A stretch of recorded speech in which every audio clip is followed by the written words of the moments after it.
for brief remarks, and then we'll open up for questions. Go ahead, Coach. Good morning, everybody.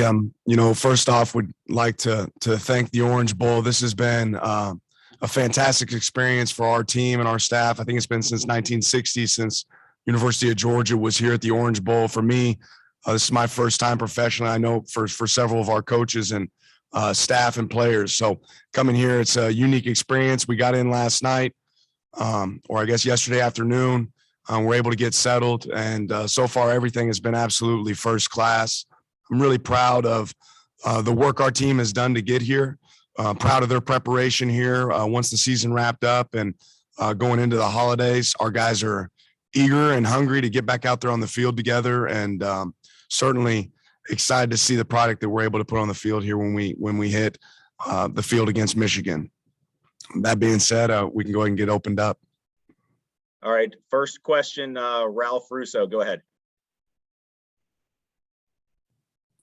Hey, Dan, congratulations on the new gig. Wanted to ask you about, obviously, the last game. I know you've been asked about that a lot, but I guess what I'm wondering is, when you have one bad game out of the season, what does that look like when you go back and start reviewing that compared to other games? Is it a back to the drawing board situation? Is it a just, oh no, we only need to make a couple of tweaks? Like, when you're sort of recovering from a game where a lot of things didn't go right, what does it look like for a coach to dig in on that compared to games where a lot of things went right, which you had for most of the season? Yeah, I think you have to approach it like any game that we have had this season, where you go back and you try to be analytical regardless of the result. We take a deep dive every single game. When we're successful, we take a deep dive when we're not. And our approach didn't change after this past game. I think you give a lot of credit where credit's due. They did a great job against us, and I think they're left a little bit of hunger there for us, Ralph, to go back out there and get an opportunity to play again. Okay, next question, Dennis Dodd. Go ahead. Dan, kind of the same thing again. Congratulations on Oregon. Is there a wounded pride factor to this, to the defense? I know Ralph asked the question, but just digging down on this, do you have to address that first, or again, is it all technical? Our guys are excited to compete. I mean, every time we take the field, I don't think it matters if it's practice and we're doing team run against each other, or if it's game day. Our guys want to go out there and prove their worth. I think they've done that week in and week out this season.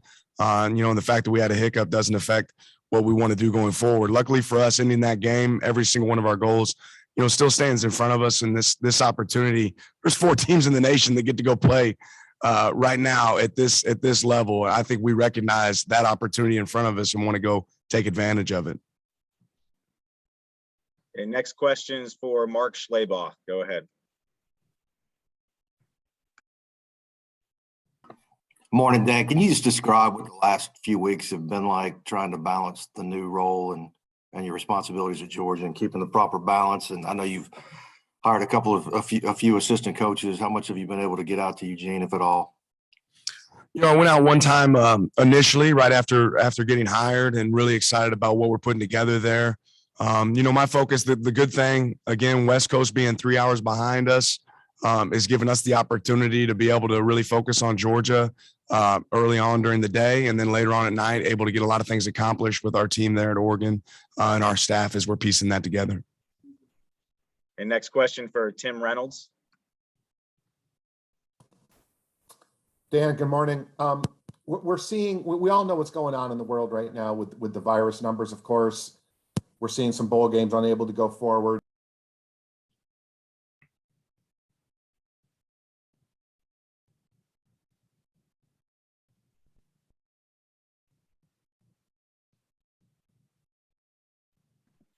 Hey, Tim, sorry you got cut off there. Can you repeat that question?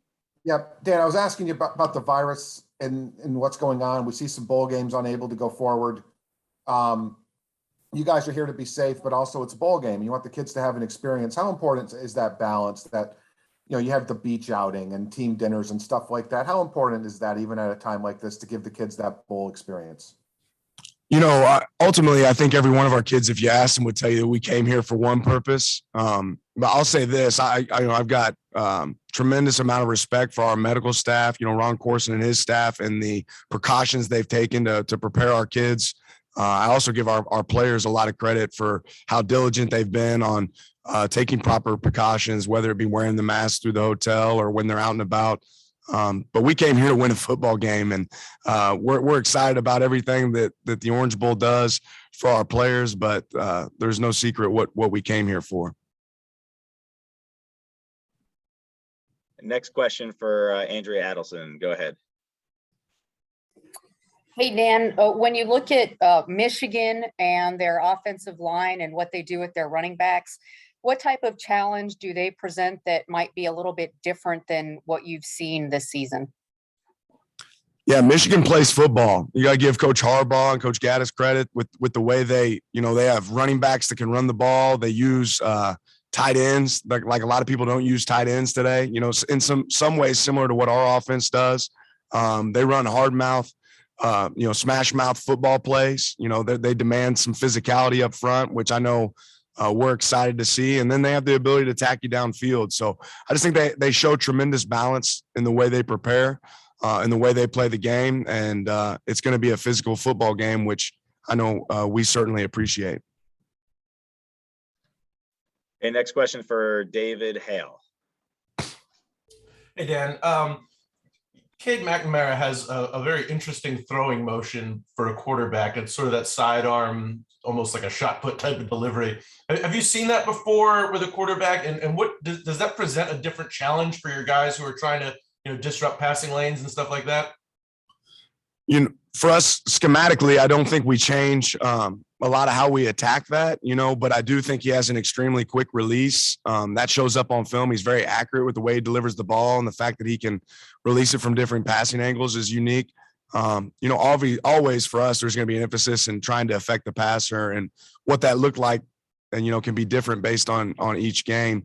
But for him, that's no different for us. We want to be able to get our hands up, get in passing lanes. We want to be able to close to him and create some tough throws. And then we want to make sure he has to throw into tight windows. So, but he's shown that he can do that. So he is going to give us an opportunity. We have to go out there and play our best to be able to stop that. Thanks. Next question for Mike Griffith. Yeah, thanks. Oh, excuse me. Can you unmute me? Can you unmute me, please? Dan, You're unmuted, Mike. Go ahead. You can talk. Thanks. Yeah, I appreciate you calling on somebody that covers the team. Yeah, Dan, a two-part question here. One, Michigan does profile as a power team, and yet they have all these explosive plays over 50, 60, and 70 yards. Can you explain that paradox? And two, what was it like when Will slid into the secondary, and what was it like working with Coach Muschamp back there on defense? Yeah, absolutely. But first starting off with the explosive plays, I think what you'll see is they're very creative on offense with what they do, and they do a great job attacking poor eye discipline. There's multiple plays they use to set up the next play, whether it be play action runs to set up play action shots down the field, whether it be their misdirection game with reverses, flea flickers. They do a great job utilizing trick plays to get the ball extended down the field, as well as those shots. And then, to answer the second part of your question, Coach Muschamp has been invaluable to us, just from an experience standpoint. I think he does a good job of communicating with our players. I know our guys really love being coached by Will. I certainly love having him in the room. He's been a good guy for me to be able to lean on, and our coaching staff to be able to lean on, with his experience and just with his demeanor and his approach every day, the way he comes to work. It's been fun to be around. Okay, next question for Chip Towers. Go ahead, Chip. Yeah, Coach, probably the craziest thing about that SEC championship game, when I look at it, is 0 sacks. That was certainly not you guys' MO at all this year. Was that a product of scheme, do you think, or was that more of just what Alabama was able to do, on the offensive line? And how different is it going to be? Is that necessary when playing somebody like Michigan? Yeah, I mean, always you want to be able to affect the passer, like I said before. I think it's a combination. They did a great job doing some things different schematically, and then obviously you have a quarterback back there that's elusive and able to run. Created some opportunities that were made it hard for us to get them down. Several close calls that we weren't able to finish on. So certainly been a point of emphasis for us moving forward, and something we want to be able to take advantage of in this game. But they're a good offensive line. They do a good job protecting the quarterback. So we have to try to find unique ways to create that pass rush. And next question for Mark Weiser. Hey, Dan, in terms of the defense for this game, what is different about the operation of the coaching staff wise, given that your plate's been full and in the lead up to the game, and then the game planning and who will call the plays Friday night? Yeah, our approach will be very similar to what it's been all season. Nothing's really going to change from the way we operate, whether it be, luckily with bowl prep, there is a lot more time. There is a lot of time to be able to get ready. And I think a lot of times people make the mistake of trying to do too much in a shortened window, so we'll operate very similar to what we've operated all season. I'll still be making the calls, but every single one of our defensive coaches have been extremely involved throughout the week, throughout our preparation. And this is a team effort. It's been a team effort all season. That doesn't change for just this one game, whether it be Coach Smart's involvement, Coach Schumann, Coach Scott, Coach Adai, Coach Muschamp. There's a lot of hats and there's a brain trust that kind of goes into how we operate, and our players are very involved in that. So everything's going to be operating like it has all season. And next question is for Zach Klein. Hey, Coach, what has Hassan Haskins done to get cooking lately? 7 touchdowns his final 2 games. And have you broken down a meeting by saying go Ducks instead of go Dogs? No meetings here have been broken down like that. No, great question. Hassan and really their whole backfield, those guys are extremely physical. They run tough. I know for us, personally, we've shown a lot of film of these guys breaking tackles, and the way they run hard. Very rarely are they running to avoid contact. They're running to create contact. I think that shows up in the way that they play week in and week out, but they have a real disciplined approach. They're going to make sure that they emphasize running the ball, and that's shown up a lot with Hassan and all their running backs. Okay, next question's for Pat Forty. Hey, Dan, question there. You mentioned how they attack eye discipline. How would you say that you guys poor eye discipline, sorry, your team's eye discipline has been, and how do you coach that? Yeah, I think you just have to recreate as much of that as possible within practice and within walkthroughs and film study. Our players, take a tremendous amount of pride in doing their jobs and doing it correctly.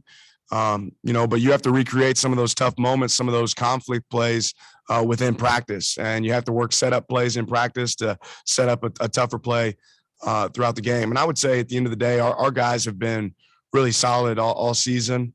From an eye discipline standpoint, certainly there's some moments that we feel like we could be a lot better. But we challenge ourselves to try to make practice harder than the game. And we've been able to do that, for the most part this season.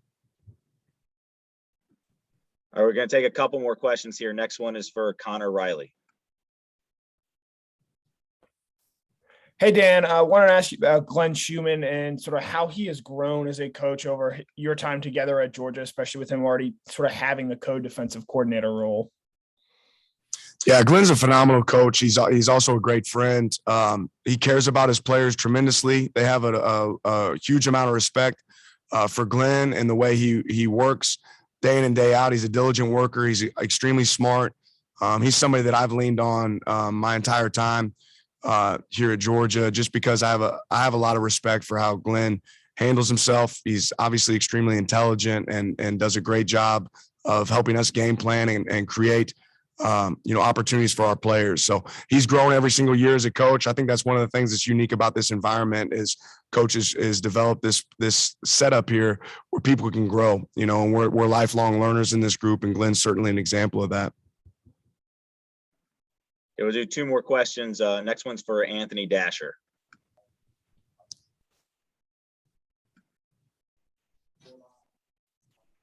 Oh, hey, Coach, sorry about that. Ask about Chris Smith just real quick. I know he's still a little bit banged up for the SEC championship game. How much of the 3 weeks off allowed him to maybe get back to his old self? And as far as the star position, I know William Poole got the start against Alabama. Is this a kind of a game where maybe Latavius Brini maybe kind of brought back to the folks? It seems like this is more of this suits his style of play. Yeah, I think the time off in general for all of our players, including Chris, has been, very beneficial from a recovery standpoint. Our guys have been really working hard in the training room to accelerate some of that recovery. And I know going into this game that both Poole and Brini both are attacking this thing, ready to go play and go get to work. So excited to see what both those guys are able to do.